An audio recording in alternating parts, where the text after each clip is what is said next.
the verdict of the heart. There are moments in life when the universe aligns in such a way that everything you believed about yourself and the world around you comes crashing down in a single instant. For Judge Alexander Whitmore, that moment arrived on a Tuesday afternoon in late September.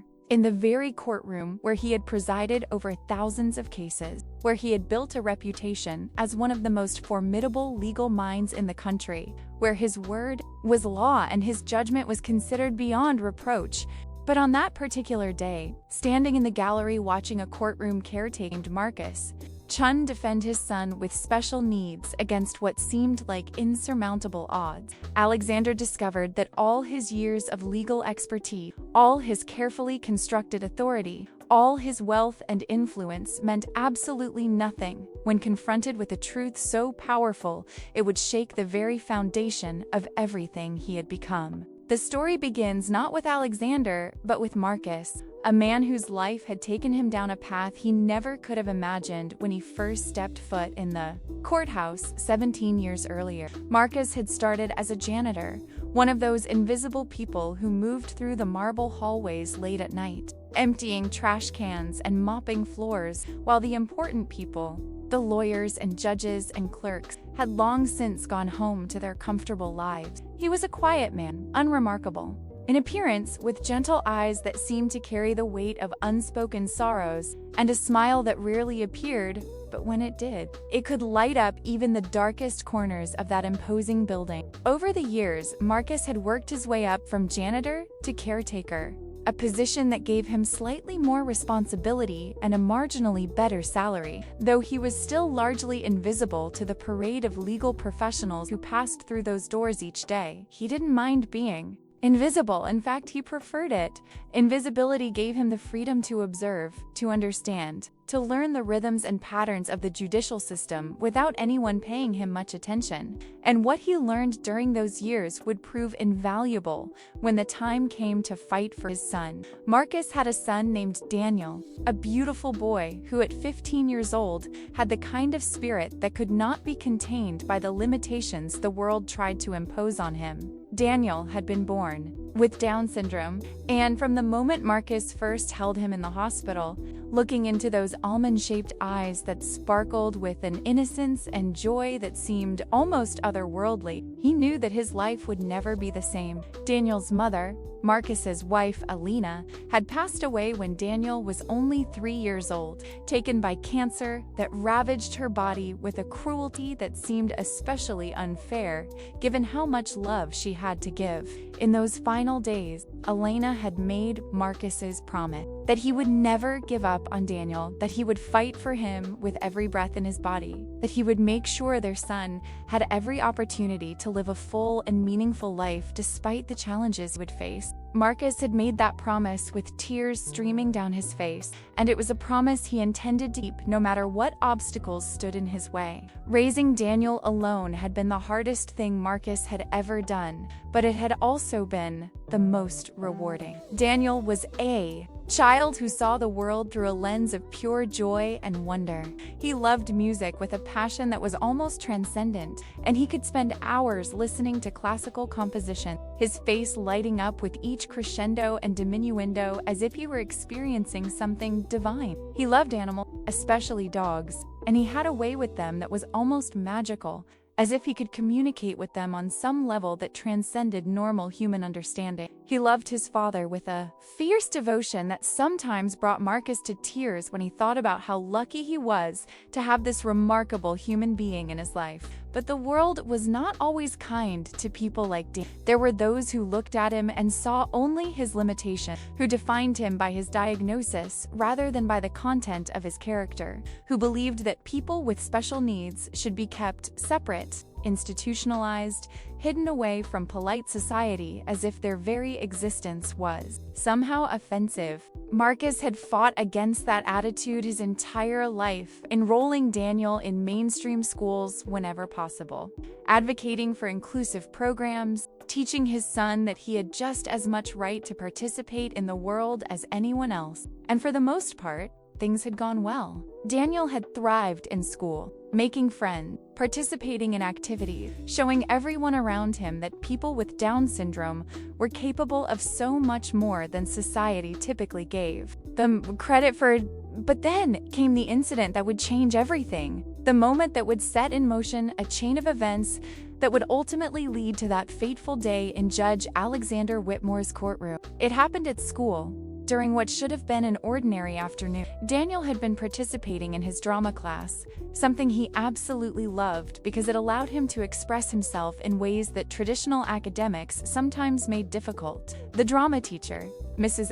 Patterson, was one of those rare educators who truly understood that learning came in many forms and that every student had gifts to offer if you were patient enough to help them discover those gifts. Under her guidance, Daniel had flourished, taking on small roles in school productions, memorizing lines with a dedication that impressed everyone who worked with him, showing a natural stage presence that made audiences smile. On this particular day, the class was rehearsing for their fall production, and Daniel was excited because he had been given a speaking part, several lines that he had practiced over and over at home with Marcus until he knew them perfectly. But there was another student in the class, a boy named Trevor Ashton, who came from one of the wealthiest families in the city. Trevor's father was Jonathan Ashton, a real estate developer who had made millions building luxury condominiums and shopping centers, a man who believed that money could buy anything, including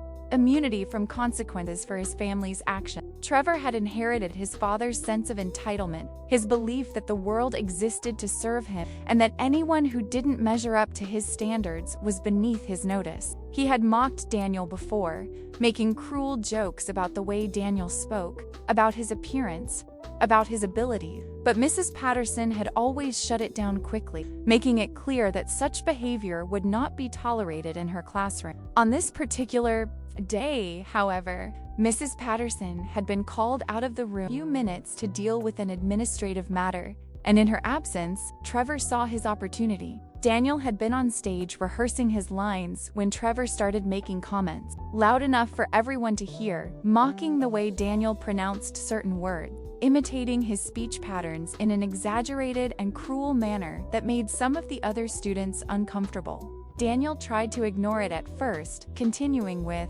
his lines, but Trevor escalated, walking up onto the stage and getting in Daniel's face, pushing him slightly, and calling him names that were so vicious and degrading that several students later reported feeling sick to their stomach. Daniel, who had been taught by his father to be patient and kind, who had been raised to turn the other cheek and not respond to cruelty with violence, tried to walk away. He tried to remove himself from the situation, to be the bigger person, but Trevor grabbed his arm, spinning him around and shoving him hard enough that Daniel stumbled backward and fell off the stage, landing awkwardly on his wrist. The sound of Daniel crying out in pain brought Mrs. Patterson running back into the room, and what she found was a scene of chaos. Daniel was on the floor holding his wrist, tears streaming down his face, while Trevor stood on the stage with a look of mock innocence on his face, claiming that Daniel had attacked him first, that he was only defending himself, that the whole thing was Daniel's fault. Several students immediately contradicted this version of events, explaining what had really happened. But by the time the school administration got involved,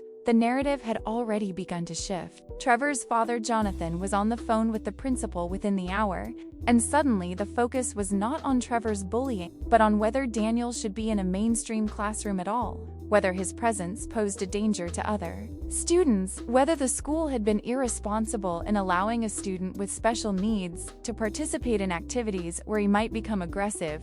Marcus received the call at work, in the middle of cleaning one of the upper floor courtrooms, and his heart dropped into his stomach the moment he heard Daniel's name. He left immediately, practically running through the downtown streets to reach the school, arriving to find Daniel in the nurse's office with a badly sprained wrist and a look of confusion and hurt in his eyes that broke Marcus's heart into 1,000 pieces. Daniel kept asking what he had done wrong, why Trevor was so mean to him, why the other kids had looked at him with such pity and discomfort, and Marcus had no answers that would make any of it better. All he could do was hold his son and tell him that he loved him, that none of this was his fault, that they would figure it out together. But figuring it out proved to be far more complicated than Marcus had anticipated. The school administration, under pressure from Jonathan Ashton, who threatened legal action if his son faced any consequences, decided that the best course of action was to remove Daniel from the drama program entirely. They claimed it was for his own safety, that the environment was too stimulating, that he needed a more controlled setting. But Marcus knew the truth. They were taking the easy way out, sacrificing Daniel's happiness and educational opportunities to appease a wealthy bully and his bullying father. Marcus protested, he argued, he pleaded his case to anyone who would listen, but the decision had been made. Daniel was out of drama class, and if Marcus continued to make trouble, there were suggestions that perhaps Daniel would be better served in a special education setting, separate from the mainstream student body entirely. The injustice of it burned in Marcus's chest like acid. His son, who had done nothing wrong, who had been the victim of assault and harassment, was being punished while Trevor Ashton faced no consequences whatsoever. It was wrong on every level, but Marcus was just a single father with limited resources, going up against one of the most powerful families in the city. What chance did he have? What could he possibly do to make this right? These questions haunted him as he went through his daily routine, mopping floors and cleaning courtrooms in the very building where justice was supposed to be served, wondering why that justice never seemed to extend to people like him and his son. It was during one of these late-night cleaning sessions, about 2 weeks after the incident, that Marcus found himself in Judge Alexander Whitmore's courtroom. It was well past midnight, and the building was empty, except for the night's security guard and Marcus himself. He was wiping down the judge's bench, a task he had performed hundreds of times before, when something caught his eye. There was a folder lying on the desk, partially hidden under some papers, and the name on the tab made Marcus stop in his tracks. It was Jonathan Ashton's name, and attached to it was a case number. Marcus knew he shouldn't look. He knew that confidential court documents were absolutely off limits, that looking at them could cost him his job, but something made him hesitate. His hand hovered over the folder, and after a moment of internal struggle, he opened it. What he found inside made his blood run cold. It was a civil case, a lawsuit that had been filed against Jonathan Ashton by a former business partner who claimed that Ashton had defrauded him out of nearly $2 million through a series of shady real estate deals. The partner had documentation, contracts, email exchanges that seemed to clearly establish a pattern of deception and illegal activity. It was a solid case, or at least it appeared to be on paper, and if it went to trial and the plaintiff won, it could seriously damage Ashton's reputation and his business empire.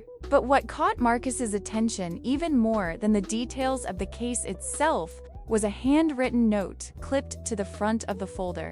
It was in Judge Whitmore's distinctive handwriting, something Marcus recognized from seeing countless documents and orders over the years, and it said simply, "Call Jonathan. Golf next Thursday." Marcus stared at that note for a long time, his mind racing to understand what he was seeing. Was Judge Whitmore, the esteemed and highly respected jurist, the man who is known throughout the legal community for his integrity and fairness, actually friendly with Jonathan Ashton? Were they golfing buddies? And if so, how could Judge Whitmore possibly preside over a case involving someone he knew socially? Wasn't that a conflict of interest? Wasn't that exactly the kind of thing that undermined the entire judicial system? Marcus carefully closed the folder and placed it back exactly where he had found it, but his hands were shaking. He finished his cleaning duties on autopilot, his mind spinning with the implications of what he had discovered. Over the next few days, Marcus did something he had never done before. He started paying closer attention to Judge Whitmore's courtroom activities. He began arriving earlier for his cleaning duty, staying later, listening to proceedings from the back of the gallery when he could do so without being noticed. And what he observed troubled him deeply.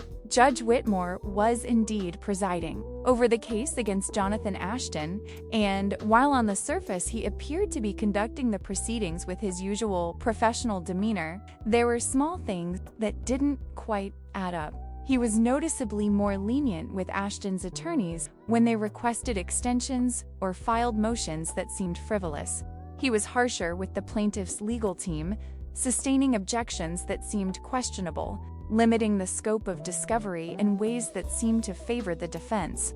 To the casual observer, these might have seemed like normal judicial discretion, but to Marcus, who had spent years watching how cases unfolded in this courtroom, it felt like something more sinister. The realization that Judge Whitmore might be corrupt, that he might be using his position to help a friend avoid justice, filled Marcus with a complicated mix of emotions. On one hand, he was angry and disillusioned. This was the same man whose legal philosophy he had listened to and admired over the years, the judge who gave speeches about the importance of equal justice under the law, who claimed that in his courtroom, everyone was treated the same, regardless of their wealth or status. On the other hand, Marcus felt a strange sense of clarity. Maybe this was the answer. Maybe this was how he could fight back against what had happened to Daniel. If Judge Whitmore was compromised, if he was willing to bend the rules for his wealthy friends, then exposing that corruption might be the leverage.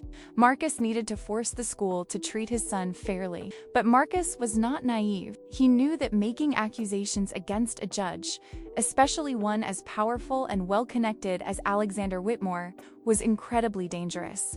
He would need proof, real evidence that couldn't be dismissed or explained away. And he would need to be smart about how he used that evidence, because going up against someone like Whitmore could destroy him and leave Daniel even more vulnerable than before. So Marcus began to watch and listen even more carefully. He started documenting everything he observed, keeping detailed notes on his phone about dates and times when he noticed questionable decisions in the Ashton case. He took photographs of documents when he could do so safely, always careful to put everything back exactly as he found it, so no one would know he had been looking. Meanwhile, the situation with Daniel at school continued to deteriorate. Despite being removed from drama class, Daniel was still encountering Trevor Ashton in other settings, in the cafeteria, in the hallways between classes, and each time Trevor found new ways to torment him. He would trip Daniel as he walked by. He would make loud comments about how people like Daniel shouldn't be allowed in normal schools. He would get his friends to laugh and point whenever Daniel struggled with something that came easily.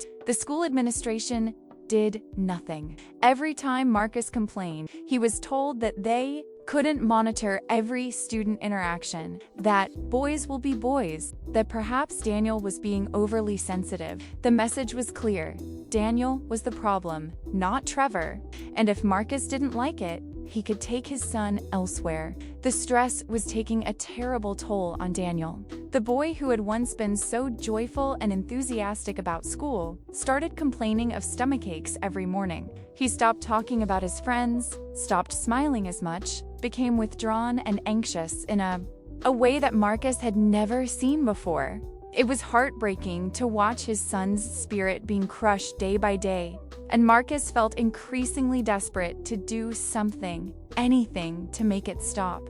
He considered pulling Daniel out of school entirely, homeschooling him, or finding some alternative program, but he knew that wasn't what Alina would have wanted. She had believed so strongly in inclusion, in Daniel's right to be part of the world rather than sheltered from it, and giving up now would feel like breaking the promise he had made to her.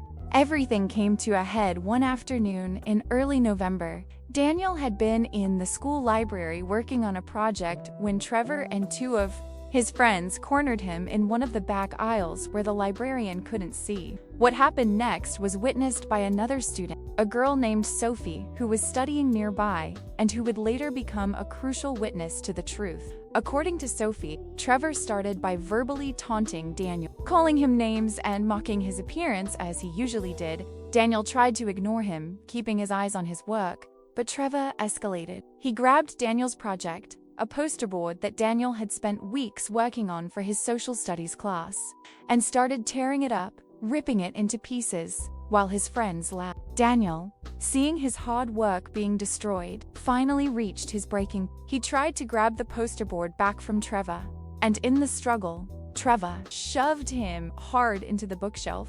What Trevor didn't anticipate was that his shove would be hard enough to send the entire bookshelf toppling. The crash echoed through the library like a thunderclap, and suddenly, the librarian and a teacher who had been in an adjacent room came running. They found Daniel on the floor, pinned partially under the fallen bookshelf, crying and terrified, while Trevor and his friends stood there looking shocked. In the chaos that followed, Trevor immediately started spinning his story. He claimed that Daniel had attacked him first, that Daniel had been the one to push the bookshelf, that he was just defending himself. His friends, loyal to the end, backed up his version of events. Sophie tried to tell the truth, tried to explain what had really happened, but in the noise and confusion, her voice was drowned out. Daniel was taken to the hospital as a precaution, checked for injuries from the falling bookshelf. Thankfully, nothing was broken, but he had severe bruising on his shoulder and arm, and the psychological trauma of the incident was evident in his eyes. Marcus, who had once again been pulled away from work by an emergency call, sat in the hospital waiting room feeling like his world was spiraling completely out of control. This couldn't continue. Something had to change. But what? How could he fight a system that seemed determined to protect the powerful at the expense of the vulnerable? The answer came the next day when Marcus received a letter from the school district. Daniel was being suspended for 2 weeks pending an investigation into the library incident. The letter cited his aggressive behavior and destruction of school property as the reasons for the suspension, and there was a thinly veiled suggestion that when Daniel returned, it might be best if he were transferred to a special education program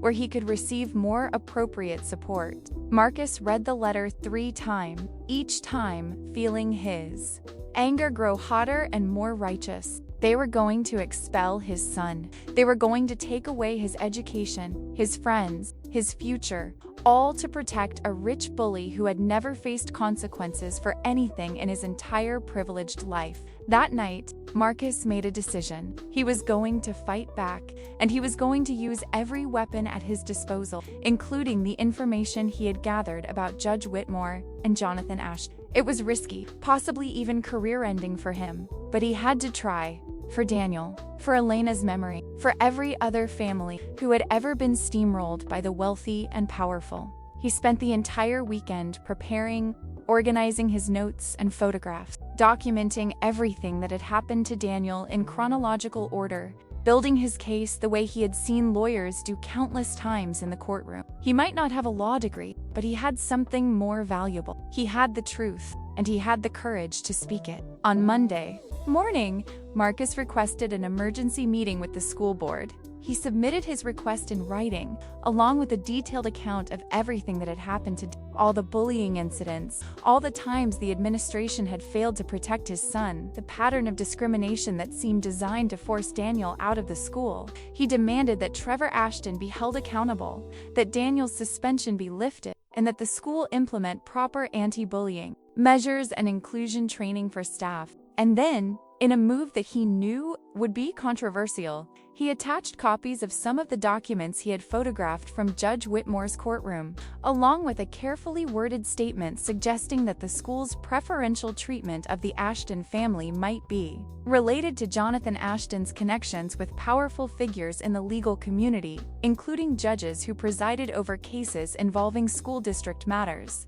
The reaction was immediate and explosive. Within hours of submitting his complaint, Marcus received a call from the school district's legal counsel threatening him with a lawsuit for defamation. He received another call from his supervisor at the courthouse, informing him that he had been placed on administrative leave pending an investigation into alleged misconduct, specifically accusation that he had accessed confidential court documents without authorization. And then, most ominously, he received a call from Jonathan Ashton's attorney informing him that Mr. Ashton was prepared to pursue criminal charges against both Marcus and Daniel if Marcus didn't immediately withdraw his complaint and issue a public apology. Marcus refused to back down. He knew they were trying to intimidate him, to make him so afraid of the consequences that he would simply give up and go away. But he had learned something during his years working in the courthouse,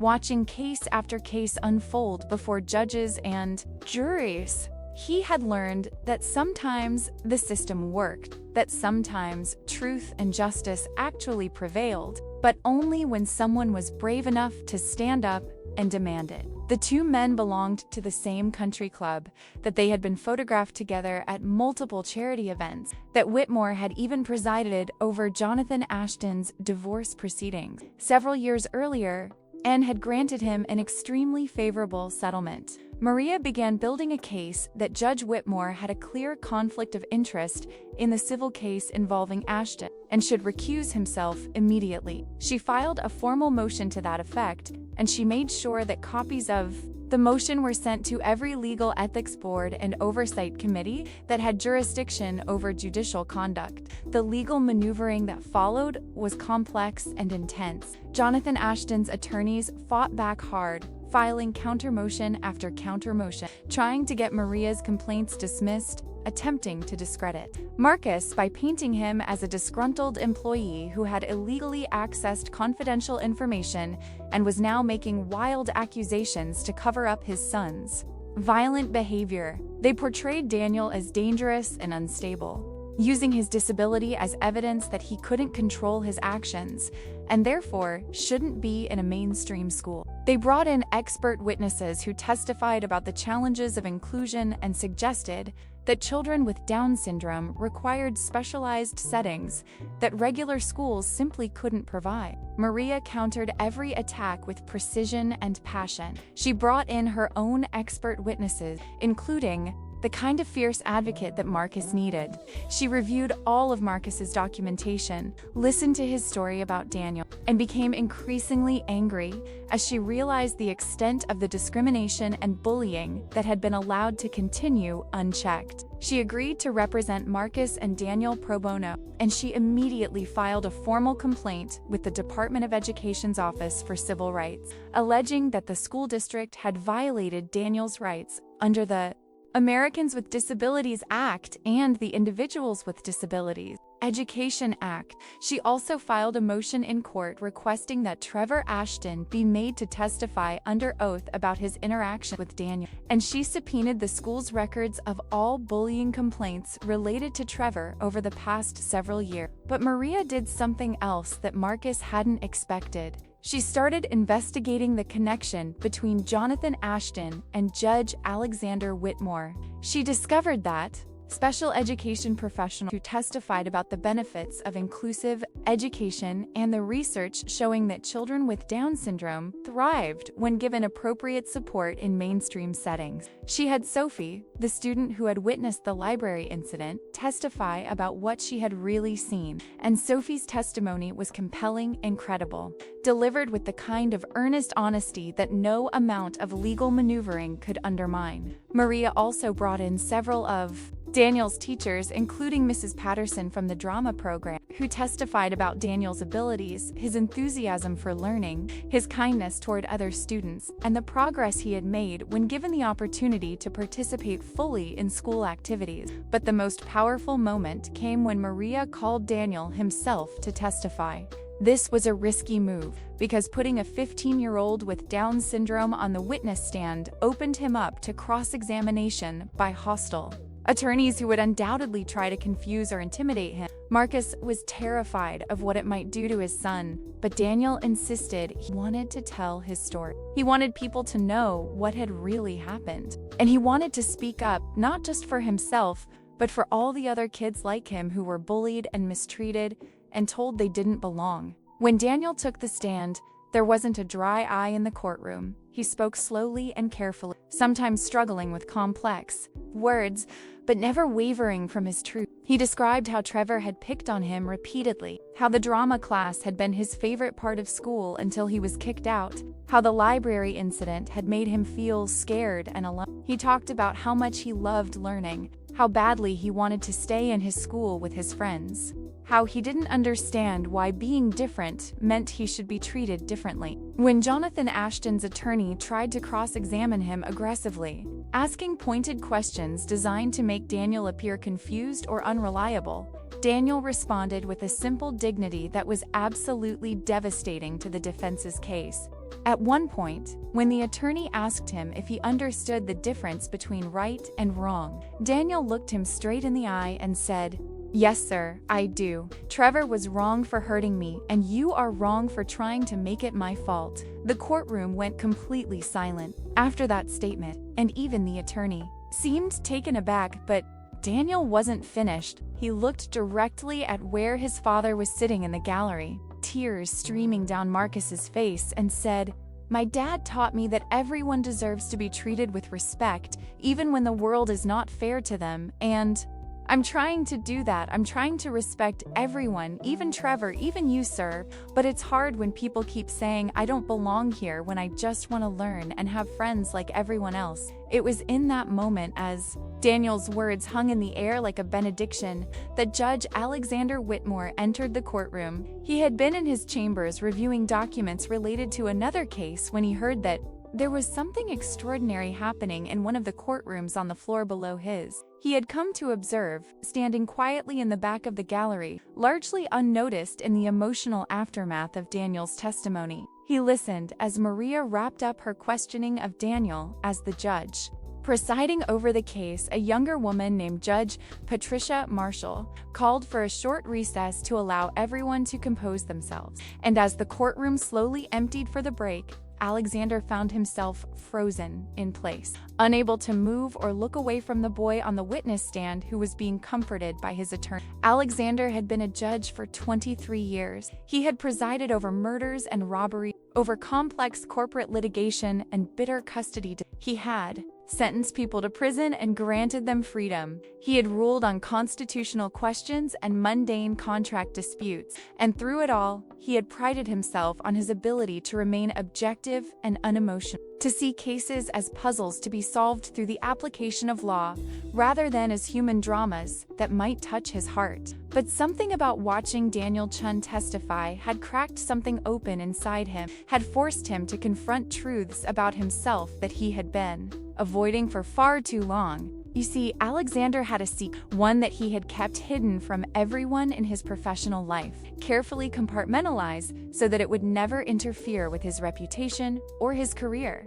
Alexander had a younger brother named David, and David had cerebral palsy. Growing up, Alexander had watched as his parents struggled with the decision of what to do about David, how to handle a child who would never be able to walk unassisted, who would never speak clearly, who would require constant care and attention. Their father, a prominent attorney himself, had wanted to institutionalize David, to place him in a facility where trained professionals could care for him and where his presence wouldn't be an embarrassment to the family. Their mother had resisted, insisting that David deserved to be part of the family, that he had a right to grow up in his own home surrounded by people who loved him. The battle over David's fate had torn their family apart. Alexander, who was 12 years old when David was born, had watched his parents' marriage crumble under the weight of their disagreement. His father had grown cold and distant, spending more and more time at work and less time at home. His mother had become exhausted and depressed, worn down by the constant care that David required and the lack of support from her husband. Young Alexander had been caught in the middle, and as he grew older, he found himself increasingly siding with his father. Not because he didn't love David, but because he could see how much easier life would be if David were somewhere else, how much more normal their family could be, how much more successful Alexander could become if he didn't have to worry about explaining his disabled brother to friends and classmates. When Alexander was 17 and preparing to leave for college, his father finally won the argument. David was sent to a state institution, a place that promised quality care, but which was in reality understaffed, underfunded, and profoundly inadequate. Alexander had felt guilty about it at the time, but he had also felt with David gone, he could focus on his studies, on building his career, on becoming the kind of success story that would make his father proud. He visited David a few times during college, but the visits were uncomfortable and depressing, and gradually they stopped altogether. David became a footnote in Alexander's life, something that existed in his past, but not in his present or future.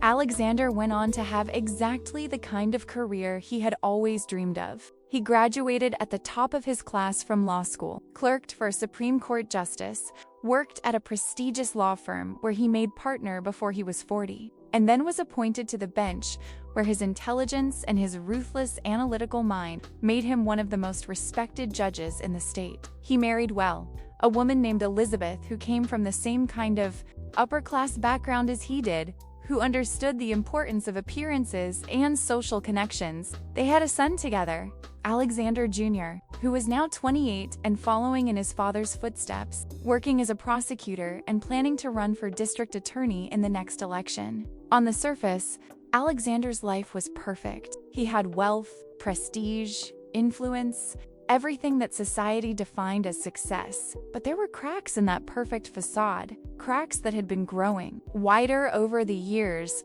His marriage to Elizabeth had become loveless and perfunctory, more of a business partnership than a romantic relationship. His relationship with his son was formal and distant, marked more by mutual ambition than genuine affection. And then there was David. Always David, a presence that haunted the edges of Alexander's consciousness, no matter how hard he tried to forget. David had died 3 years ago, at the age of 41, from complications related to his cerebral palsy. Alexander had gotten the call from the institution, a perfunctory notification that David had passed away peacefully in his sleep. There would be a small memorial service if Alexander wanted to attend. Alexander had gone, out of obligation more than anything else, and what he found at that service had shaken him to his core. There were dozens of people there, staff members from the institution, other residents who considered David their friend, volunteers who had worked with David over the years, and every single one of them had stories to tell about David, about his sense of humor, about his kindness, about the way he could brighten a room despite his physical limitations. Alexander had stood at his brother's memorial service and realized that all these strangers had known David better than he did. They had seen value and beauty in a person that Alexander had written off as a burden to be hidden away. They had taken the time to connect with David, to see past his disability, to the human being underneath, while Alexander had been too concerned with his own image and ambitions to bother. The shame and guilt that washed over Alexander in that moment was profound. But instead of confronting those feelings, he had done what he always did. He had compartmentalized them, locked them away in a corner of his mind where they wouldn't interfere with his carefully constructed life. But now, standing in the back of this courtroom, watching Marcus Chen comfort his son, Daniel, watching the way this humble caretaker radiated pride and love for a child that society had deemed less than perfect, Alexander felt all those compartmentalized feelings come rushing back. He saw in Marcus everything he had failed to be for David. He saw courage where he had shown cowardice, devotion where he had shown indifference, an unconditional love that transcended social expectations and personal ambitions. And he saw in Daniel the brother he had abandoned, the person whose humanity had denied because acknowledging it would have been inconvenient.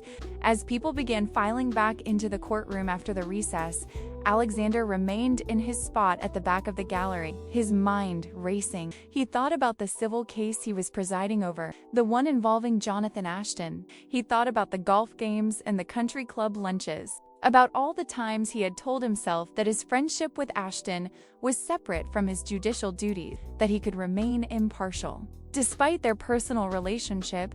But watching Marcus fight for his son with nothing but truth and determination on his side, while Jonathan Ashton used wealth and connections to destroy that same family, Alexander could no longer maintain the illusion. He had been compromised. He had allowed his friendship with Ashton to influence his decision, to tilt the scales of justice in favor of the powerful over the powerless. He had become exactly the kind of judge he had always claimed to despise.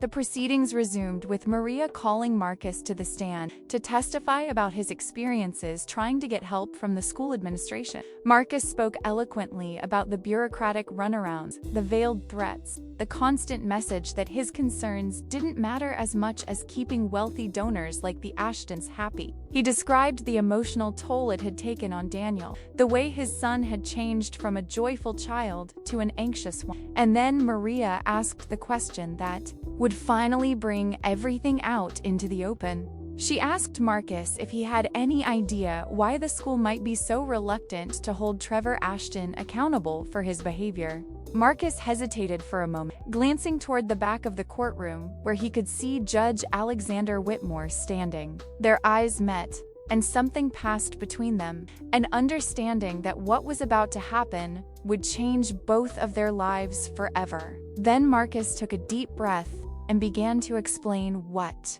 he had discovered about the relationship between Jonathan Ashton and Judge Whitmore, about the documents he had seen, about the apparent conflict of interest in the civil case. He was careful in his testimony, sticking only to facts he had proved, acknowledging that he had crossed ethical lines by looking at confidential documents, but explaining that he had done so out of desperation, out of a need to understand why the system seemed so rigged against his son. The courtroom erupted into chaos. Ashton's attorneys immediately objected, claiming that Marcus's testimony was irrelevant to the case at hand and demanding that it be stricken from the record. Judge Marshall tried to maintain order, but the damage was done. The revelation that a sitting judge might be compromised in a major civil case had turned what was supposed to be a straightforward school discipline hearing into something much larger, something that touched on the fundamental integrity of the judicial system itself. Reporters who had been covering the case began frantically typing on their phones and laptops, recognizing that this was a story that went far beyond a disabled student fighting against bullying. This was about corruption, about how the wealthy and powerful manipulated the system to protect themselves, about how justice was often anything but blind. Alexander stood in the back of the courtroom, feeling the walls closing in around him. He could have left quietly, could have slipped out before anyone really noticed he was there, but something kept him rooted to the spot. Perhaps it was the memory of David, or perhaps it was the simple fact that after decades of running from uncomfortable truths, he was finally ready to stop.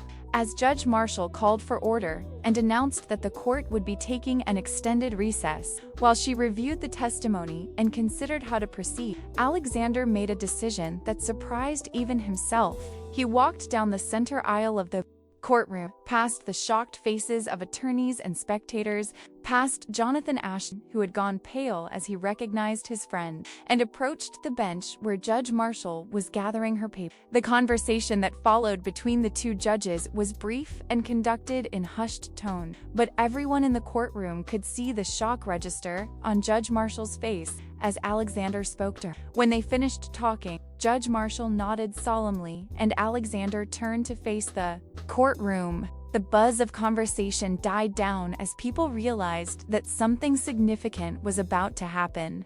Alexander's voice, usually so commanding and authoritative from behind his own bench, sounded almost fragile as he began to speak. But what he said next would become one of those rare moments in legal history that people would talk about for years to come. He introduced himself formally, explained his position as a superior court judge, and then did something that judges almost never do.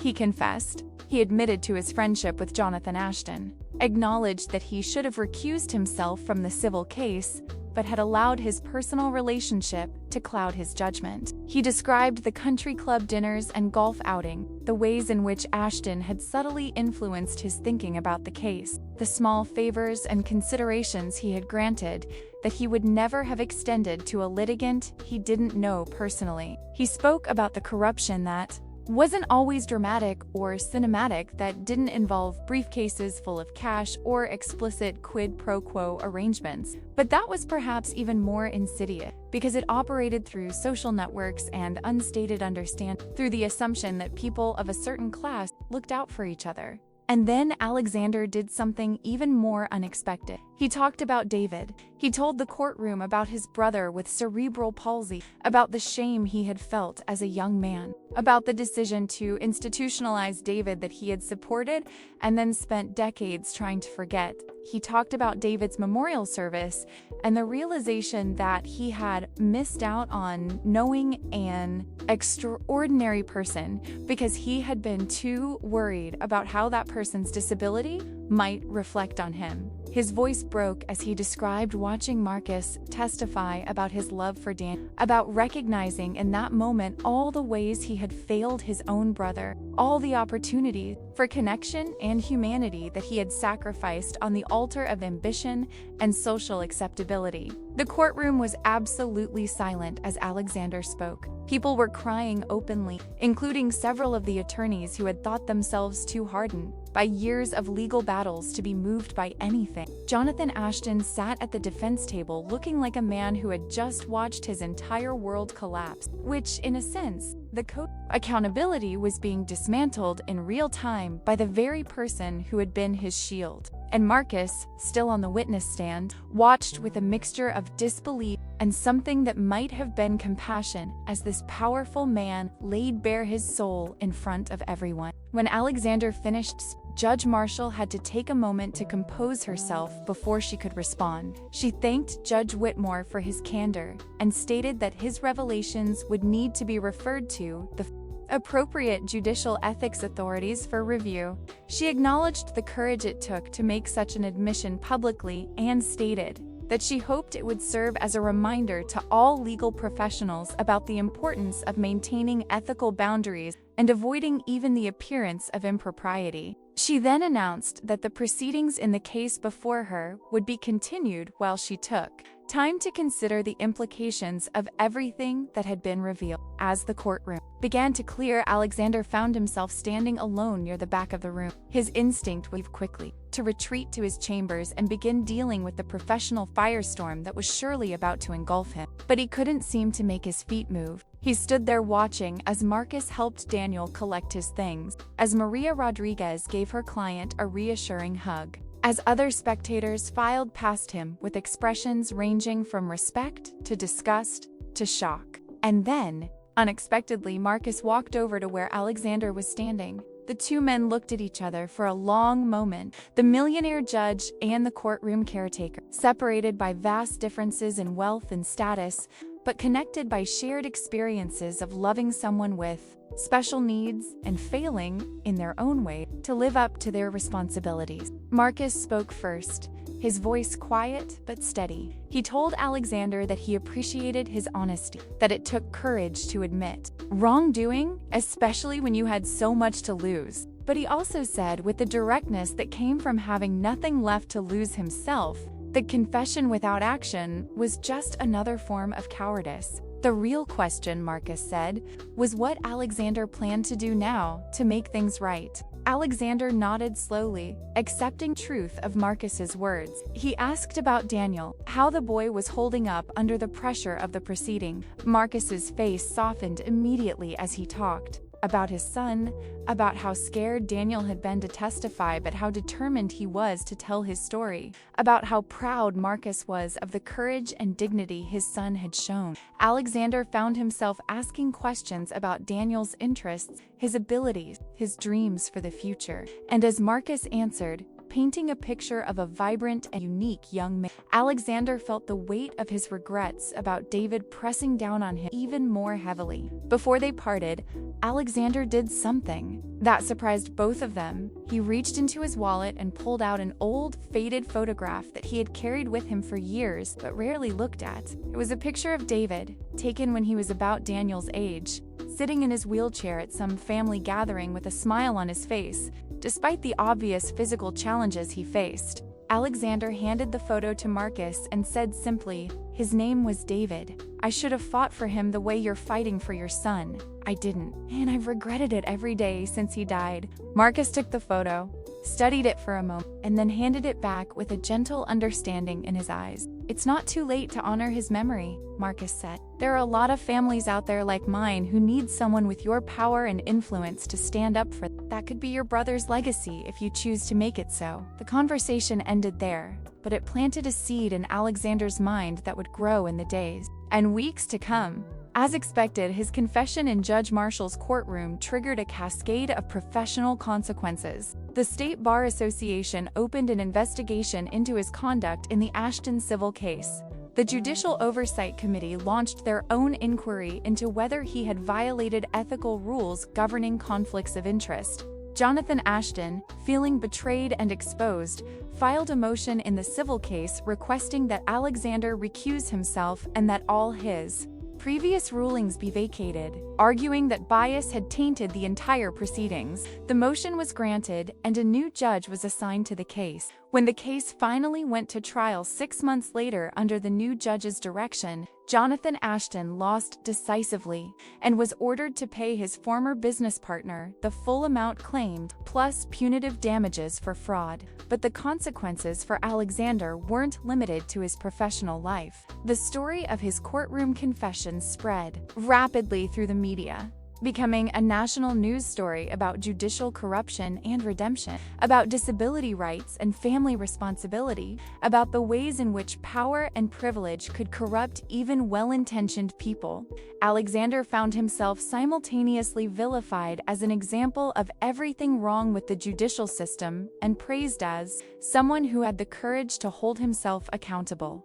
Elizabeth, his wife, filed for divorce within a week of his public confession, telling him that she had not signed up to be married to a disgraced judge and that his decision to destroy his own reputation had been selfish and destructive to their family. Their son, Alexander Jr., was equally angry, claiming that his father's confession had damaged his own political prospects and made him look like the son of a corrupt judge. The judicial ethics investigation ultimately resulted in a formal censure, a public reprimand that stopped short of removing Alexander from the bench but made it clear that his conduct had been unacceptable. The censure included a requirement that he complete additional training on judicial ethics and recuse himself from any case where there might be even a hint of a conflict of interest. More significantly for Alexander personally, the investigation and the public scrutiny that came with it forced him to confront aspects of his life and character that he had been avoiding for decades. He started seeing a therapist to deal with his unresolved guilt about David, his failed marriage, his complicated relationship with his son, and the ways in which his pursuit of status and success had caused him to compromise his principle. Meanwhile, the case involving Daniel and the school district moved forward toward resolution. The publicity surrounding Alexander's confession and the clear documentation of how the Ashton family had received preferential treatment put enormous pressure on the school administration to settle.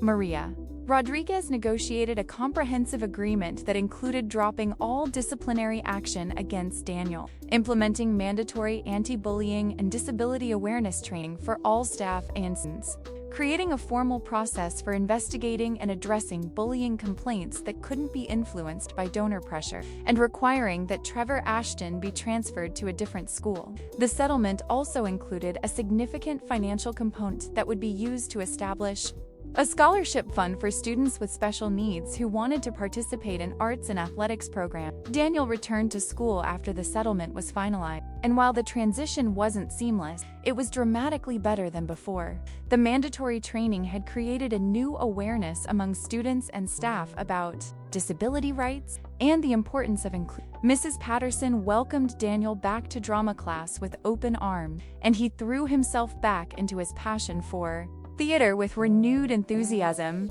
Trevor Ashton, now attending a private academy across town, was reportedly struggling with the consequences of his actions for the first time in his life, having lost his social circle and his sense of untouchable privilege. Jonathan Ashton's real estate empire took a significant hit after his legal and ethical problems became public, with several business partners and investors choosing to distance themselves from someone who had been exposed as both fraudulent and a bully. As for Marcus, he became something of an unlikely advocate in the disability rights community. His story resonated with countless other families who had faced discrimination and institutional indifference when trying to secure appropriate educational opportunities for their children with special needs. He was invited to speak at conferences and workshops to share his experience about fighting back against the system, even when the odds seemed impossible.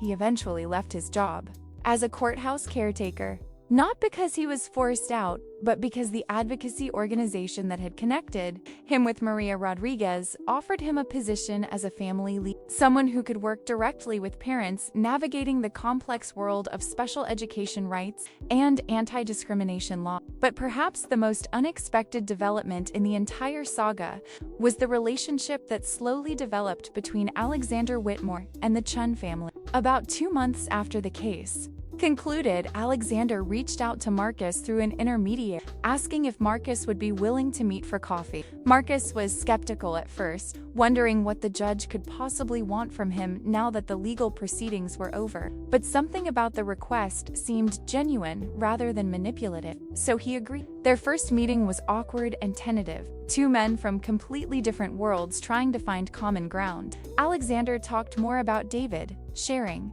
stories and memories that he had kept buried for years.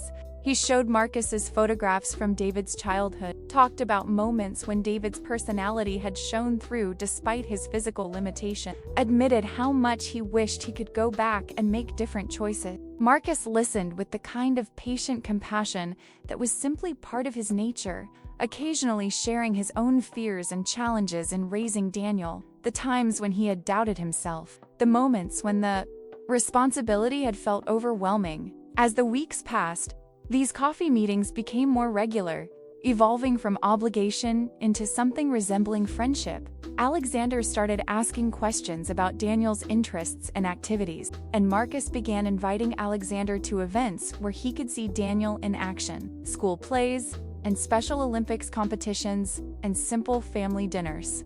The first time Alexander met Daniel in person outside of the courtroom was at one of these dinners, and he approached the meeting with a nervous anxiety that was entirely unfamiliar to someone who had spent his career projecting confidence and authority. But Daniel, with the open-hearted generosity that defined his personality, welcomed Alexander with a warm hug and immediately started telling him about the music he had been listening to, the role he was rehearsing for in the school play, the new tricks he was teaching to a neighbor's dog. Watching Daniel's unguarded joy and enthusiasm, seeing the way Marcus looked at his son with such obvious pride and love, Alexander felt something shift inside him. This was what he had missed with David, these simple moments of connection and shared humanity. He couldn't get that time back, couldn't undo the damage of his years of neglect and denial. But perhaps he could honor David's memory by being present now, by opening himself to the kind of relationship with Daniel and Marcus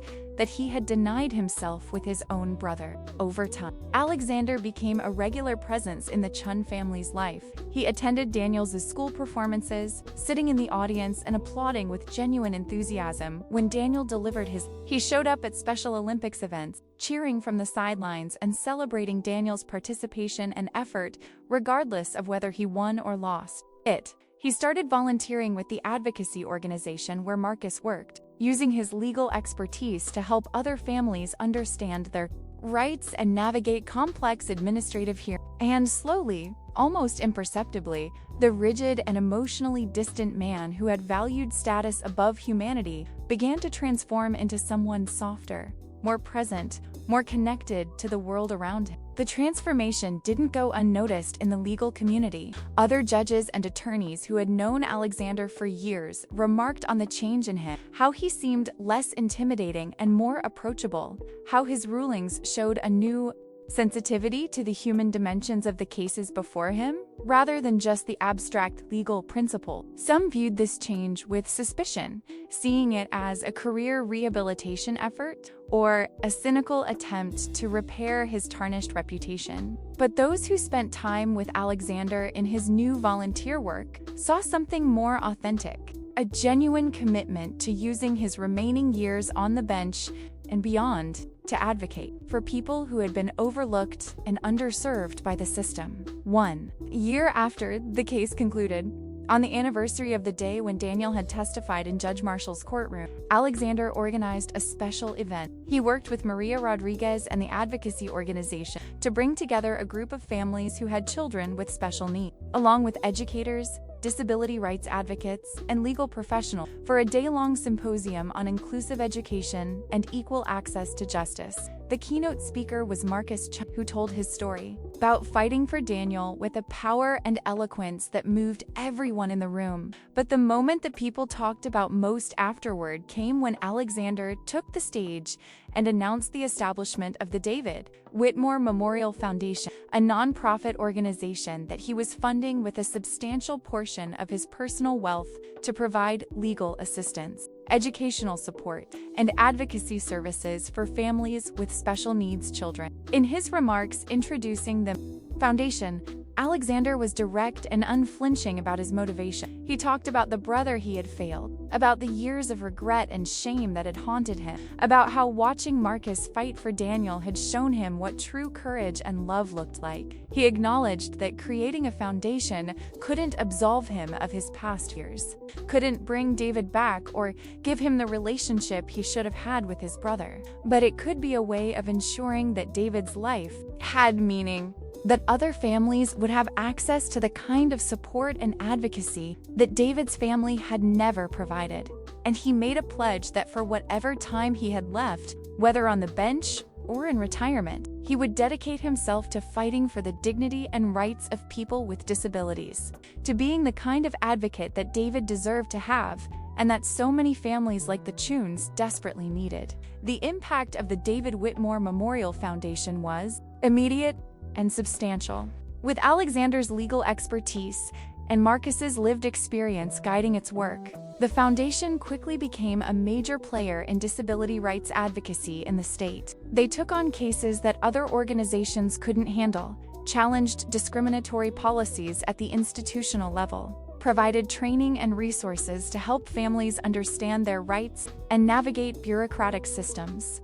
The foundation also funded research into inclusive education practices and helped pilot programs that demonstrated the benefits of integration rather than segregation for students with special needs. Daniel himself became something of an unofficial ambassador for the foundation, participating in public service announcements and speaking at events about his own experiences with bullying and discrimination. His natural charm and honest communication style made him an effective advocate, someone who could help audiences understand that people with Down syndrome, they aren't objects of pity, but individuals with hopes, dreams, talents, and contributions to make to their communities. He talked about how he wanted to work with animals when he grew up, maybe as a veterinary assistant or at an animal shelter, and how grateful he was that people like his dad and Alexander were fighting to make sure that people like him would have opportunities to pursue their dreams. The relationship between Alexander and his biological son remained strong. Alexander Jr. had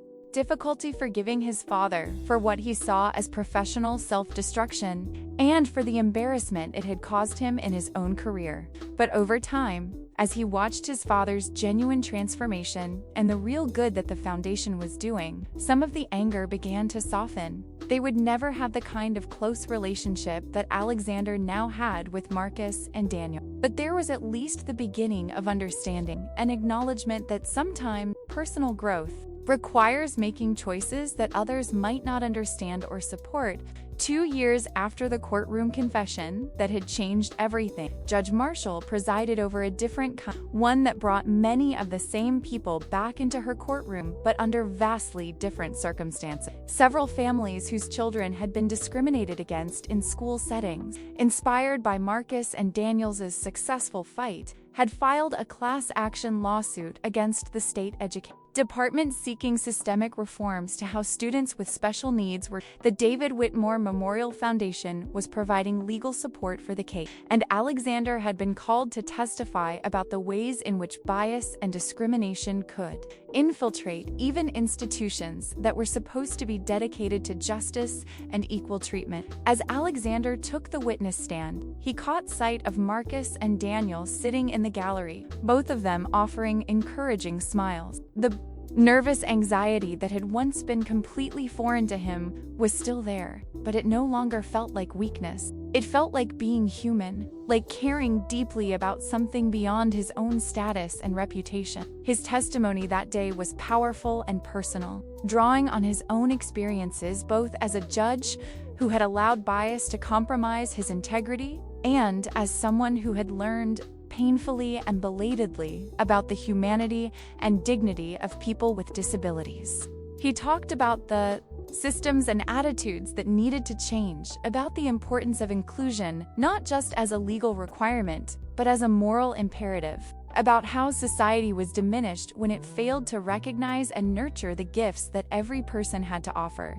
When the class action case eventually concluded with a landmark settlement that mandated significant reforms to how the state handled special education and anti-discrimination protections, it was seen as a victory not just for the plaintiffs, but for a broader movement toward genuine inclusion and equality. The settlements included provisions for regular monitoring and accountability, for training and education to change institutional culture, for resources to support families and students navigating the system. It wasn't perfect, and implementation would undoubtedly face challenges, but it represented real progress, tangible change that would affect the lives of thousands of students for years to come. As for Marcus and Daniel, their lives settled into a new normal that was dramatically different from where they had been 3 years earlier. Daniel continued in school, participated in his beloved drama program, made friends, experienced the typical ups and downs of teenage life.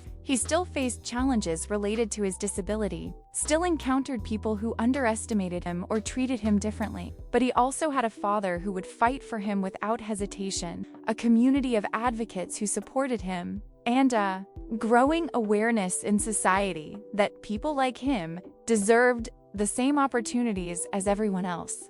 Marcus continued his work with the advocacy organization, helping other families navigate the same struggles he had faced, offering the kind of support and understanding that could only come from someone who had been through the trenches. The friendship between Marcus and Alexander deepened over the years in ways that neither man could have anticipated that day when they first spoke in the courtroom. They came from such different worlds, had such different life experiences, but they had found common ground in their shared understanding of love and failure, of trying to do better, of honoring the memory of people who deserved better than what they had received. Alexander became a regular fixture at the Chen household, sharing meals and holidays, celebrating milestones and ordinary moments alike. Daniel, with his characteristic warmth, started referring to Alexander as Uncle Alex, a title that brought tears to the judge's eyes the first time he heard it because it represented an acceptance and belonging that he had never thought he would experience. There were moments sitting around the Chen family dinner table or watching Daniel perform in a school play, when Alexander would think about David and wonder what his brother's life might have been like if Alexander had been brave enough to fight for him the way Marcus fought for Daniel. The regret never fully went away, the knowledge that he had failed someone who deserved his protection and advocacy, but it became less suffocating over time. Not because the pain diminished, but because he was doing something constructive with it, channeling his remorse into action that benefited others. He couldn't change the past, but he could honor David's memory by making sure that other families had the support and advocacy that his family had failed to provide. On what would have been David's 50th birthday, Alexander did something he had never done before. He visited the cemetery where David was buried, bringing with him Marcus and Daniel. He had avoided the grave site since the funeral, unable to face the physical reminder of his failure, but Marcus had gently suggested that it might be time. Standing at the gravestone, Alexander talked to his brother for the first time in years, telling him about the foundation, about Marcus and Daniel, about the ways in which David's life and death had ultimately led to something meaningful and good. Daniel, who had brought flowers to place on the grave, stood quietly for a moment and then said something in his simple, direct way that captured a profound truth. Your brother is still helping people, even though he's gone.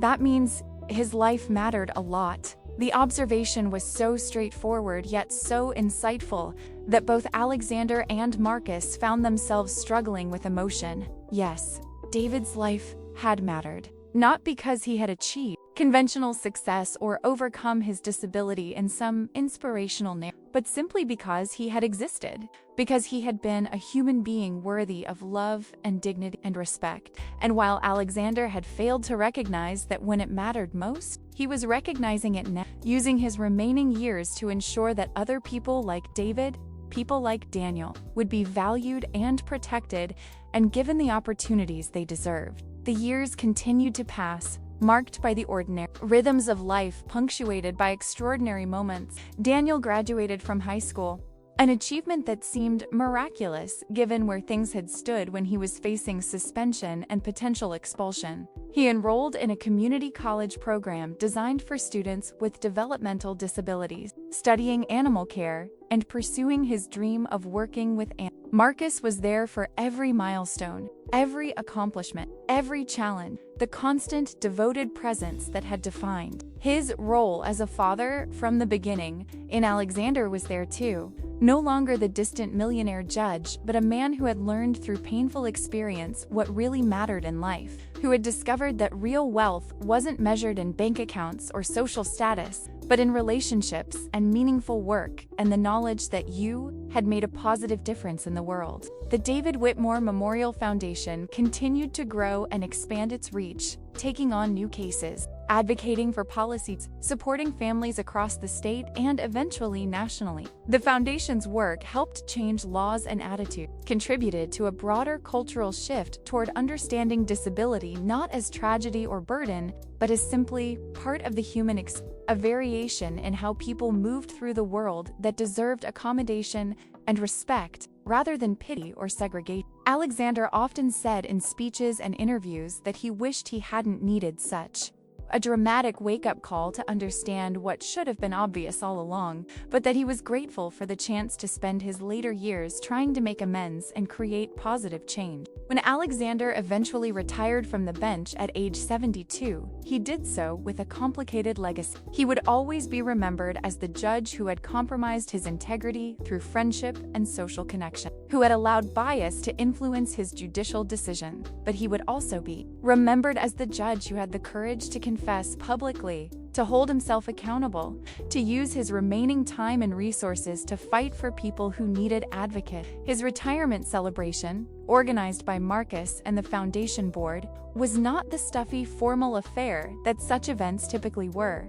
Instead, it was held at a community center, attended by hundreds of families who had been helped by the foundation's work, by people with disabilities who shared their stories of discrimination and triumph, by advocates and educators and attorneys who had been inspired by Alexander's transformation. The most moving moment of the evening came when Daniel, now 24 years old and working part-time at an animal shelter while continuing his studies, took the microphone to speak about what Alexander meant to him and his family. His speech was heartfelt and genuine, delivered in his characteristic style that was sometimes halting but always sincere. He talked about how scared he had been when he was being bullied at school, how his dad had fought for him even when it seemed impossible, and how Alexander had come into their lives at exactly the right moment and had used his power to help make things right. Some people think my disability makes me less than other people, Daniel said, but Uncle Alex taught me that everyone has value and everyone deserves respect, and when powerful people use their power to help others instead of just themselves, that's when real change happens. The standing ovation that followed Daniel's remarks lasted several minutes, and there wasn't a dry eye in the room. Alexander, standing at the back of the space, found himself overwhelmed with gratitude for the unlikely journey that had brought him to this moment. He thought about the man he had been 3 years earlier, so focused on status and reputation that he had lost sight of basic humanity. He thought about the caretaker who had risked everything to defend his son, and who had somehow found it in his heart to befriend the judge who had been part of the system working against him. He thought about Daniel, whose courage and dignity in the face of discrimination had sparked a movement that was still growing and evolving. And he thought about David, whose memory had motivated so much of the work that had been done, whose life had ultimately mattered in ways that Alexander was still discovering. As the celebration wound down and people began to leave, Marcus approached Alexander with a small wrapped package. Inside was a framed photograph, a picture that had been taken at one of Daniel's school plays 2 years earlier. It showed Daniel on stage in costume, delivering his lines with absolute concentration and joy. While in the audience, Marcus and Alexander sat side by side, both of them leaning forward with matching expressions of pride and love. Below the photograph was an inscription in Marcus's handwriting. "Family isn't just biology. It's showing up, fighting for what's right, and loving people for who they are.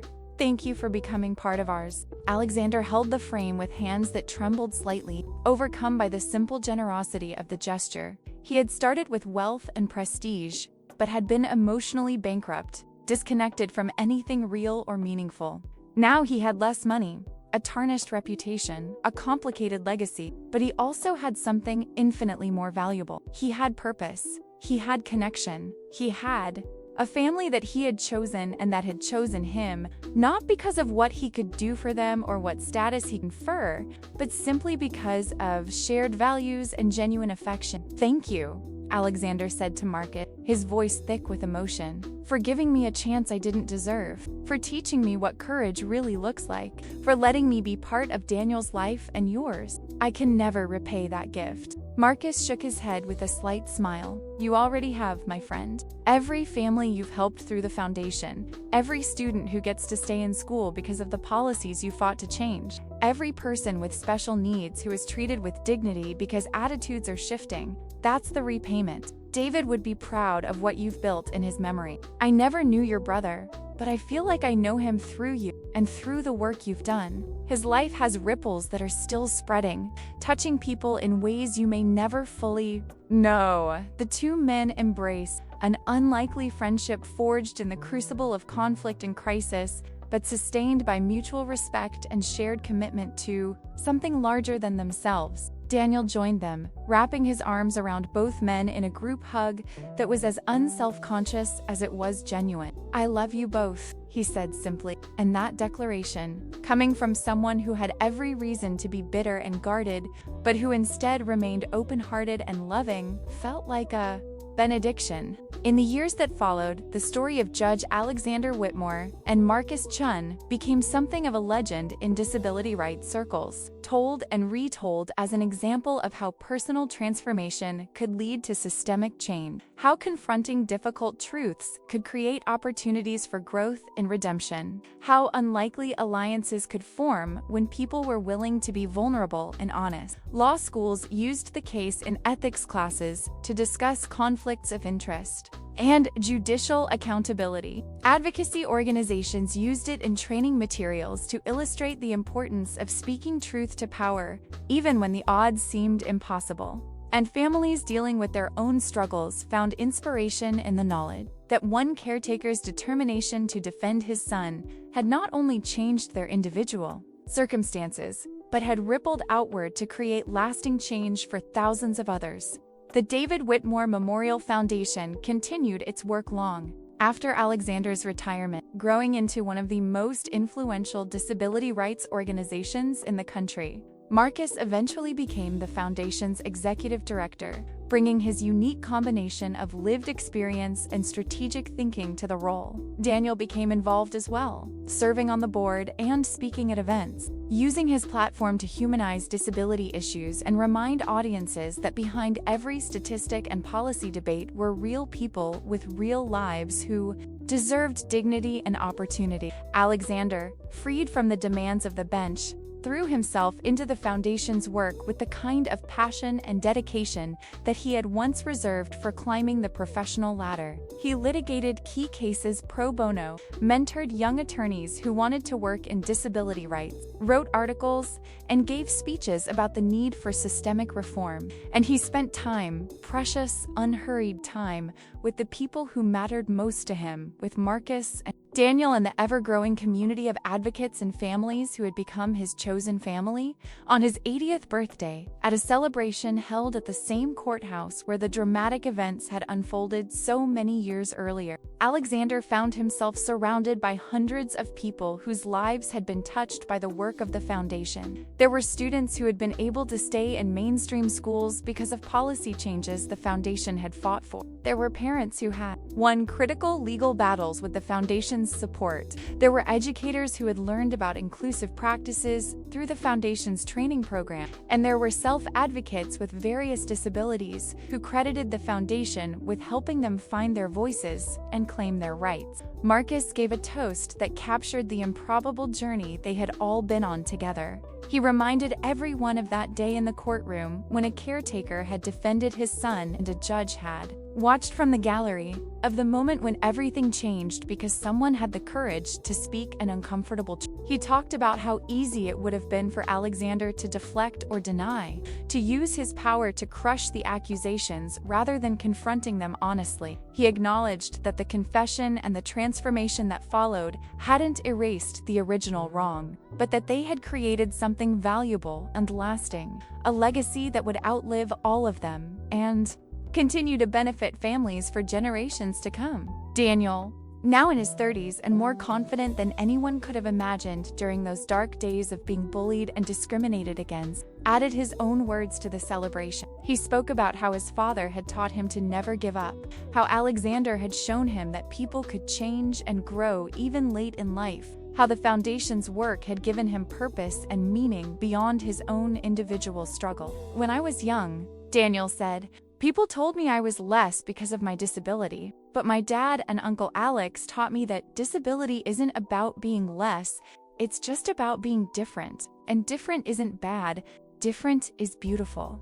Different makes the world interesting. So thank you, Uncle Alex, for learning that lesson and then helping so many other people learn it too. The applause that followed was thunderous, and as Alexander looked around the room at the sea of faces, young and old, disabled and non-disabled, people from every background and walk of life united in a common cause, he felt a sense of peace that had eluded him for most of his life. This was what mattered. This was what success really looked like. Not the gavels and the robes and the prestigious appointments, but this, the knowledge that your life had made things better for others, that you had used whatever privilege and power you possessed in service of something beyond yourself. In his own remarks to close out the evening, Alexander returned to the theme that had defined the second half of his life. He talked about David, about the brother whose memory had inspired everything that followed, about the ways in which one life could matter, even when society tried to dismiss or diminish it. He talked about Marcus, about the courage it took for a caretaker with limited resources to stand up to the entire system, about how that courage had not only saved Daniel, but had inspired a movement. He talked about Daniel himself, about what a privilege it had been to watch him grow and thrive, to witness the kind of grace and resilience that came from facing adversity with an open heart rather than with bitterness. I spent the first part of my career believing that justice was about applying rules correctly, Alexander said. I thought that if I was smart enough, objective enough, fair enough in the technicals, then I was doing my job properly. But what I learned from Marcus and Daniel is that justice isn't really about rules. It's about recognizing the humanity in everyone who comes before you, about understanding that behind every case is a person whose life matters just as much as yours does, about having the courage to confront your own biases and limitations and blind spots. I failed my brother David because I couldn't see past his disability to the person he was. I nearly failed in my duties as a judge because I couldn't see how my friendships and social connections were, compromising my integrity. But somehow, through grace I didn't deserve and forgiveness I hadn't earned, I was given a chance to do better, to be better. And I hope that in these past years, I've honored that second chance by helping to create a world where people like David and Daniel are valued not in spite of their differences, but because every human being brings unique gifts and perspectives that enrich us all. When Alexander finished speaking, there was a moment of profound silence, and then everyone rose to their feet, applauding not just for the birthday celebrant, but for the journey they had all been on together, for the victories won and the work still ahead, for the simple truth that change was possible when people were willing to confront hard truths and do the difficult work of growth and transformation. The party continued late into the night with music and dancing and the kind of joyful celebration that comes from knowing you're part of something meaningful. Daniel, who had never lost his love of music, was on the dance floor for hours, his enthusiasm and energy infectious to everyone around him. Marcus and Alexander sat together at a quiet table near the back, watching the festivities with the satisfied exhaustion of people who had fought long battles and could finally see the fruits of their labor all around them. "Do you ever think about how different things could have been?" Marcus asked, his voice contemplative. "If I hadn't found those documents that night, if I hadn't had the courage to speak up, if you hadn't been in that courtroom when Daniel testified." Alexander considered the question carefully before responding. "I think about it all the time," he admitted. "I think about all the moments when things could have gone differently, when one of us could have made a different choice that would have led us down another path entirely. But I also think that maybe some things happen the way they're supposed to, not because of fate or destiny or anything mystical, but because the universe has a way of putting people in each other's paths when they need each other most. You needed someone with power to stand up for Daniel. I needed someone to show me what I had become and give me a reason to change. We found each other at exactly the right moment. Even though it didn't feel right at the time, it felt terrifying and chaotic and like everything was falling apart. But sometimes things have to fall apart before they can be rebuilt into something better." Marcus nodded thoughtfully. "Elena would have liked you," he said quietly, referring to his late wife. "She always believed that people were capable of change, that redemption was possible for anyone who was willing to do the hard work of becoming better. I was more cynical, I think. I had seen too many people in positions of power abuse, that power without consequences. You proved that change is possible, that people can choose to be better even when it costs them everything they thought they wanted. That's given me hope not just for Daniel's future, but for the future in general. If someone like you can transform so completely, then maybe the whole system can transform too." "The system is transforming," Alexander said with conviction. "Slowly, too slowly for the people who need change right now, but it is happening. Look around this room. 20 years ago, most of these families would have had nowhere to turn, no one to advocate for them, no real recourse when their children were discriminated against. Now we have legal frameworks, advocacy organizations, a growing awareness that inclusion isn't just nice, it's necessary. We have self-advocates like Daniel who are claiming their voices and demanding to be heard. We have educators who are learning that different doesn't mean deficient. The work isn't finished, won't be finished in our lifetime, but it's happening, and we got to be part of making it happen." That's more than most people can say about their lives. They sat in comfortable silence for a while, watching Daniel laugh with friends on the dance floor, watching the crowd of people who had become family through shared struggle and shared purpose. Marcus thought about how far they had come from that terrible day when Daniel had been bullied and injured, when it seemed like the whole world was arrayed against them, when he had felt so alone and powerless. He thought about the risk he had taken by speaking out, by challenging people far more powerful than himself, and how easily it could have ended in disaster.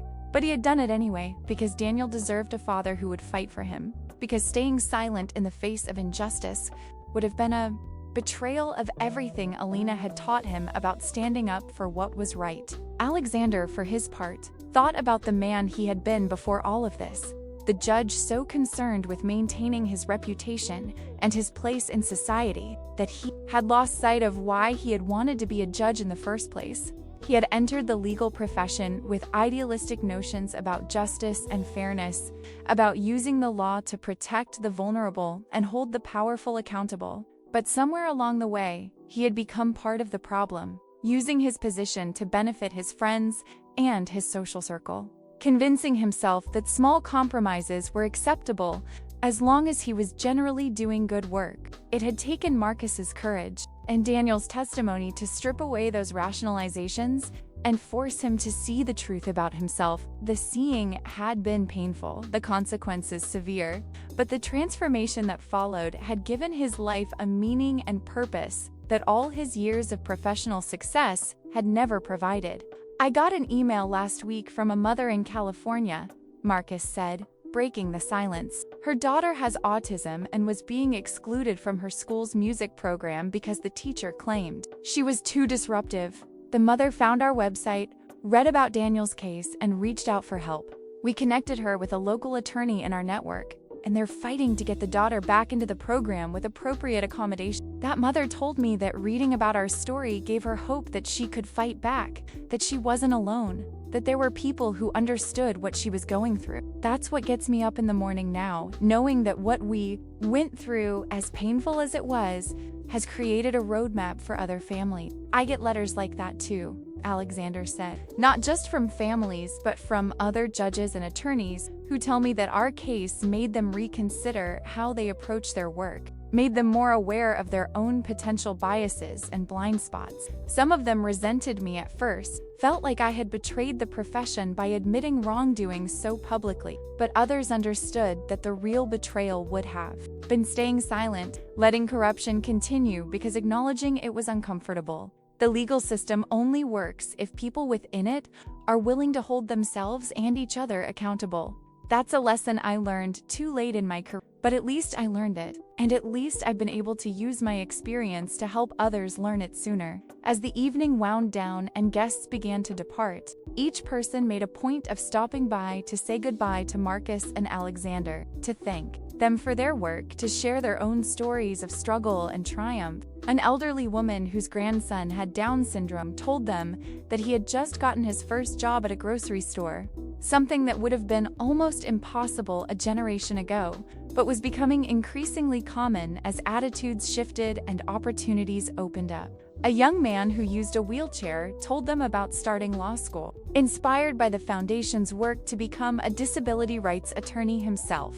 A teacher talked about the inclusive classroom she had created, where students of all abilities learned together and supported each other, proving every day that segregation was unnecessary and harmful.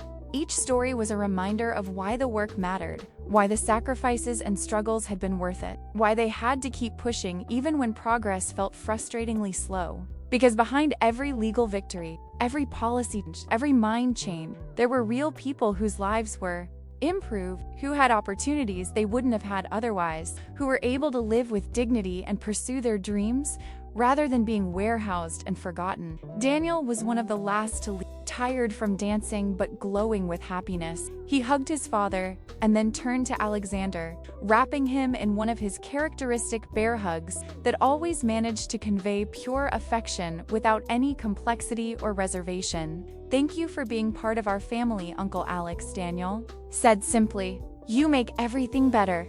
Alexander felt tears prickling at his eyes as he hugged Daniel back. "No, buddy," he said quietly. "You and your dad make everything better.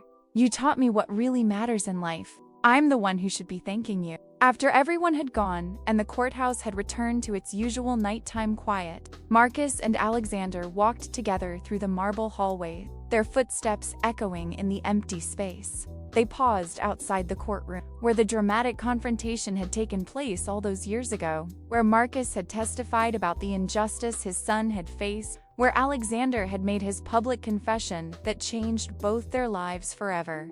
"It's strange being back here," Marcus said, looking through the courtroom doors at the empty benches and tables. "I remember being so terrified that day, feeling like I was David going up against Goliath, knowing that I could lose everything but having to try anyway because Daniel deserves someone to fight for him. I remember standing in the back of the room watching you testify, Alexander said. I remember feeling like I was seeing myself in a mirror for the first time in years, seeing all the ways I had compromised and rationalized and failed to live up to my own principle. It was the most uncomfortable moment of my life, but also the most important. Sometimes we need someone to hold up that mirror, to force us to see what we've become. And sometimes we need someone to show us what we can become? Marcus responded. When you walked down that aisle and admitted what you had done, when you could have just walked away and protected your reputation, that took courage I didn't know judges possess. You gave up everything you thought mattered to do the right thing. That inspired me then, and it still inspires me now. They stood there for a moment longer. Two men from vastly different backgrounds who had been brought together by circumstance and had chosen to forge something meaningful from that connection. Then they walked out of the courthouse together, stepping into the cool night air, and went their separate ways, knowing that they would see each other again soon, at another foundation event or family dinner or simple coffee, continuing the work they had started together and the friendship that had grown from the most unlikely of beginning. In the years that followed, the story of Marcus Chen, Daniel, and Judge Alexander Whitmore continued to resonate far beyond their immediate community. The case became a landmark in disability rights law, cited in court decisions and legal briefs across the country. The David Whitmore Memorial Foundation expanded its reach, opening regional offices and helping thousands of families navigate the complex systems of education and legal advocacy. Marcus became a nationally recognized voice for disability rights, testifying before Congress on education policy and serving on advisory boards for major advocacy organizations. Daniel continued to thrive, eventually moving into a supported independent living arrangement where he could maintain his own apartment while having access to assistance when needed, working full-time at the animal shelter he loved, building a life that was full and meaningful on his own terms. And Alexander, who had started as a villain in the story, someone whose corruption had been part of the system working against the Chen family, ended up being remembered as something more complex and ultimately more hopeful, someone who proved that transformation was possible even late in life, that facing uncomfortable truths about yourself could lead to redemption and purpose, that using your privilege and power in service of others was the only way those things had any real value. His later work with the foundation did not erase the ethical violations that had preceded it, but it did demonstrate that people could learn and grow and become better versions of themselves if they were willing to do the difficult work of honest self-examination and meaningful change. The millionaire judge who had once valued status above humanity had learned from a humble caretaker what true wealth looked like. The caretaker, who had risked everything to defend his son, had discovered that courage and truth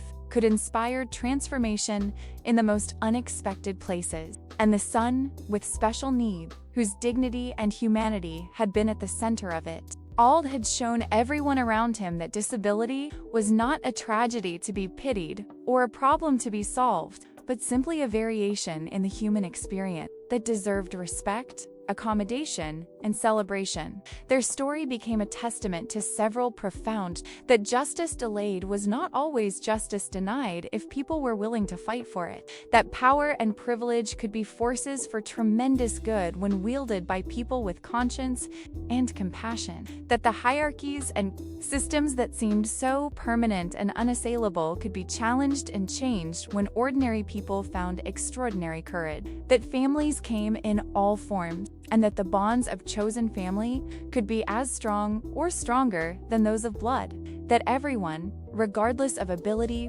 or disability, had inherent worth and dignity that no one had the right to diminish or deny, and that it was never too late to become a better person, to honor the memory of those you had failed, to use your, quote, remaining time to try to make the world a little more just and a little more kind. When Marcus looked back on everything that had happened, from those dark days of watching Daniel being bullied and discriminated against, to the moment when he testified in that courtroom, to the years of advocacy work that followed, he saw a thread of purpose running through it all. Elena's death had left him devastated and alone, but it had also given him a clarity of purpose, a promise to honor her memory by giving Daniel the life he deserved. The school's discrimination against Daniel had been painful and infuriating, but it had forced Marcus to find courage he didn't know he possessed, to stand up to a system that seemed designed to crush people like him. And the unlikely friendship with Alexander had taught him that people were more complicated than they appeared, that former enemies could become allies, that redemption was real and possible if someone was genuinely committed to change. For Alexander, the journey had been one of stripping away false priorities and discovering what actually mattered. He had spent decades building a career and a reputation, accumulating wealth and status, moving in circles where power and influence were the only currencies that count. But all of that had been hollow, a gilded cage that cut him off from genuine human connection and moral purpose. Losing David had been his first great failure, one that haunted him even as he tried to bury it beneath professional achievements, nearly failing Marcus and Daniel, nearly being just another corrupt judge protecting his wealthy friends at the expense of justice, would have been his second great failure. But somehow he had been given a chance to step back from that precipice, to choose a different path, to spend his remaining years trying to be the person David deserved to have fighting for him, and that countless other families needed in their corner. And Daniel, whose innocent courage had sparked everything, continued to move through the world with the same open-hearted joy that had always characterized him. Yes, he had been wounded by the bullying and discrimination he faced. Yes, he still encountered people who underestimated him or treated him as less than fully human. But he had also experienced the power of having people fight for him, the knowledge that his father loved him unconditionally, the blessing of being part of a community that valued him for who he was. Those experiences had given him a confidence and resilience that allowed him to face challenges without bitterness, to extend grace even to those who had hurt him, to believe in his own worth even when the world tried to tell him he was worth less. The impact of their story rippled outward in ways both measurable and immeasurable. The legal precedents set by the cases that grew out of their initial confrontation changed how schools handled disability accommodations and anti-bullying measures.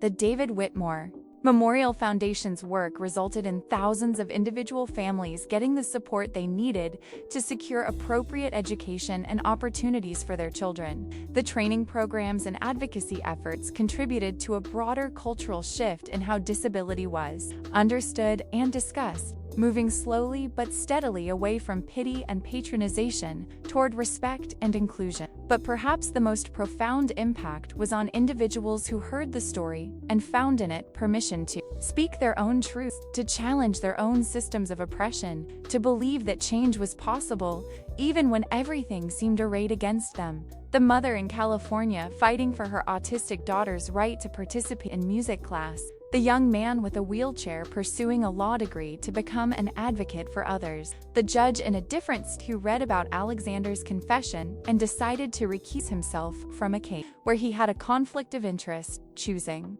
integrity over convenience, the teacher who started an inclusive classroom after attending one of the foundation's training sessions, the teenager with Down syndrome who saw Daniel speak at an event and decided that he too could have dreams and goals and a future that was his to define. Every one of these individual acts of courage, large and small, was connected back to that moment in the courtroom when a caretaker defended his son and a judge watching from the gallery decided to speak a truth that would cost him everything he thought he valued. It was a reminder that history wasn't just made by famous people and grand gestures, that ordinary individuals facing extraordinary circumstances could spark movements that transform society in fundamental ways. Marcus had been just a caretaker, someone who mopped floors and emptied trash cans, invisible to most of the important people who walked those courthouse halls. But when it mattered most, when his son needed someone to fight for him, Marcus had found a power that had nothing to do with wealth or status or formal education. He had found the power of moral clarity, of speaking truth without apology, of refusing to accept that injustice was inevitable just because it was perpetrated by people who seemed untouchable. And Alexander, who had possessed every form of worldly power, had discovered that real power came from vulnerability, from admitting error, from choosing principle over self-protection, from using whatever resources and influence he had in service of something larger than his own advancement. In the end, he would be remembered not for the thousands of cases he had presided over during his career, not for his legal brilliance or his position in society, but for a single moment of honesty that changed the trajectory of countless lives. As for the hierarchy and systems that had seemed so permanent, that had appeared designed to protect the wealthy and powerful at the expense of everyone else, they too could be changed when enough people refused to accept them as inevitable.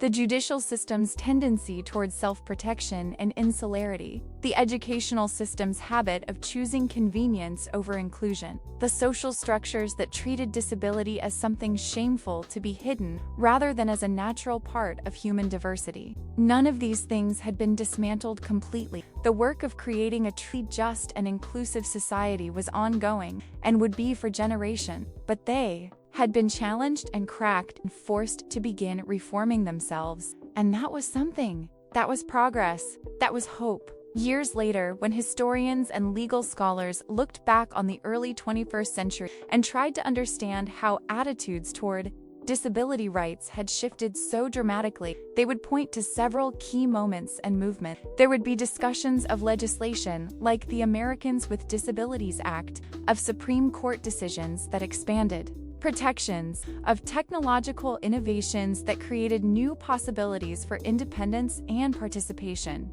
But they would also tell stories about individuals, about families who refused to accept discrimination, about advocates who fought tirelessly for dignity and inclusion, about people in positions of power who chose to use that power ethically even when doing so was costly. And somewhere in those accounts, there would be the story of Marcus Chen, a courthouse caretaker who risked everything to defend his son Daniel against bullying and systemic discrimination. There would be the story of Judge Alexander Whitmore, who made a public confession of his ethical violations and spent the remainder of his career trying to make amends through advocacy and service. And there would be the story of Daniel himself, a young man with Down syndrome whose courage and grace under pressure had helped inspire a movement toward genuine inclusion and respect for people with disability. Their story would be told not because they were perfect, none of them were, but because they illustrated something essential about how change happens. It happens when ordinary people in extraordinary circumstances find courage they didn't know they possessed. It happens when people in positions of privilege and power choose accountability over self-protection. It happens when society begins to see people who have been marginalized and dismissed not as problems to be solved, but as human beings with inherent worth and dignity. It happens slowly, frustratingly slowly, through thousands of individual acts of courage and compassion and commitment to justice. And it happens when people believe, even in the darkest moments, when everything seems impossible, that things can be better, that systems can change, that redemption is real, that every life matters, that fighting for what's right is always worth it, even when victory seems impossible. So if you're reading this story and you're someone who is facing your own battles against discrimination or injustice, someone who feels powerless against systems that seem designed to crush you, someone who wonders whether speaking up will make any difference at all. Remember Marcus Chen standing in that courtroom, defending his son, even though he was just a caretaker going up against some of the most powerful people in the city. Remember that his courage didn't just save Daniel, it changed laws and policies and attitudes for thousands of others. Remember that you don't need wealth or status or formal power to make a difference. You just need to tell the truth and refuse to back down and believe that your cause is just. And if you're someone in a position of power or privilege, someone who has made mistakes or compromises, someone who has stayed silent when you should have spoken up or prioritized comfort over principle, remember Alexander Whitmore choosing to confess publicly, even though it cost him his reputation and his comfortable life. Remember that it's never too late to choose a better path, to use whatever influence you have in service of justice rather than self-interest, to to honor the people you've failed by making sure others don't suffer the same way. And if you're someone with a disability, or someone who loves someone with a disability, remember Daniel Chen testifying in that courtroom with courage and dignity. Remember him building a full and meaningful life on his own terms. Remember that disability is not a tragedy or a limitation on your humanity, but simply one part of who you are, and that you deserve respect and opportunity and the chance to pursue your dreams just as much as anyone else. The story of Marcus, Alexander, and Daniel is ultimately a story about hope. Not the shallow, easy hope that pretends problems don't exist or that everything will work out fine without effort, but the deep, hard-won hope that comes from fighting for what's right, even when the outcome is uncertain. From believing that people can change and grow and become better. From trusting that small acts of courage can ripple outward and create transformation far beyond what we can see or imagine in the moment. Their story is also a call to action, because while their individual battles have been fought and largely won, the broader struggle for disability rights and social justice continues every single day. There are still students being discriminated against in schools, still families being denied the support they need, still systems and attitudes that treat people with disabilities as less than fully human. There is still work to be done, battles to be fought, truths to be spoken, courage to be found. So take inspiration from their story, but don't let it end there. Find your own courage. Challenge your own systems of oppression. Use whatever power and privilege you have to make the world more just. Support the families and individuals who are fighting for dignity and inclusion. Educate yourself about disability rights and become an ally in the struggle for equality. Hold people in positions of authority accountable when they abuse their power. And most importantly, see the humanity in every person you encounter, regardless of their abilities or disabilities, their status or circumstances, their similarities to you or differences from you. Because that's what this story is really about in the end. Not about legal cases or policy changes, as important as those things are, but about recognizing the inherent worth and dignity of every human being, about building a society where everyone has the opportunity to thrive, about creating families and communities bound together by love and mutual support rather than divided by hierarchy and prejudices. Marcus Chen gave up his anonymity and risked his livelihood to fight for his son. Alexander Whitmore gave up his reputation and comfortable position to do what was right. Daniel Chen faced his fears and spoke his truth even when it was terrifying. Each of them made sacrifices, took risks, chose the harder path because it was the right path. Now, it's your turn. What truth do you need to speak? What injustice do you need to challenge? What part of yourself do you need to transform? What contribution will you make to creating a more just and inclusive world? The story isn't over. It continues with every person who chooses courage over comfort, principle over convenience, love over fear. It continues with you, with your choices, with your willingness to fight for what's right, even when it's hard, even when you're scared, even when victory seems impossible. So don't just read this story and move on. Let it change you. Let it inspire you. Let it call you to action. Because somewhere out there right now is another Daniel being bullied and discriminated against. Another Marcus trying to find the courage to fight back. Another Alexander who needs to confront his own complicity in unjust systems. They need you. They need your voice, your advocacy, your courage, your solidarity. The courtroom where Marcus defended his son and Alexander made his confession has witnessed thousands of other cases in the years since their dramatic confrontation. But that moment, that collision of courage and accountability, of speaking truth to power and choosing redemption over self-protection, continues to resonate through everything that happens in that space and countless others like it. It's a reminder that justice isn't something that exists independently.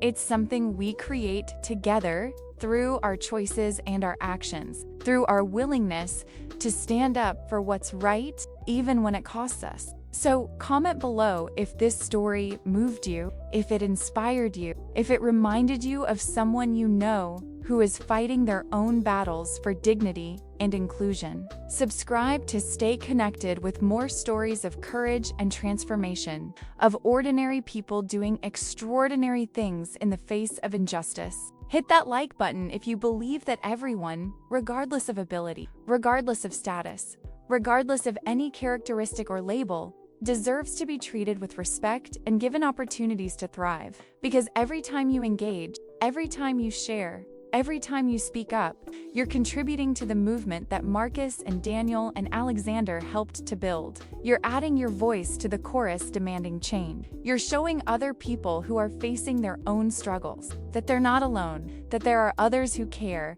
who understand, who will fight alongside them. The verdict of the heart is this: that love is stronger than fear, that courage is contagious, that truth is more powerful than comfortable lies, that people can change, that systems can be reformed, that every life has value, and that fighting for justice, no matter how impossible it seems, is always worth it. Marcus Chen, a courtroom caretaker, stood in that very room and defended his son, with special needs against a system designed to silence him. Judge Alexander Whitmore, a millionaire jurist of high repute, stood in that same room and confessed his corruption, choosing redemption over reputation. And when the truth came out, when the story of their unlikely alliance became known, the world froze in shock, and then slowly, gradually, hopefully, began to change. That change is still happening. It needs you to continue. Will you answer the call? Retripe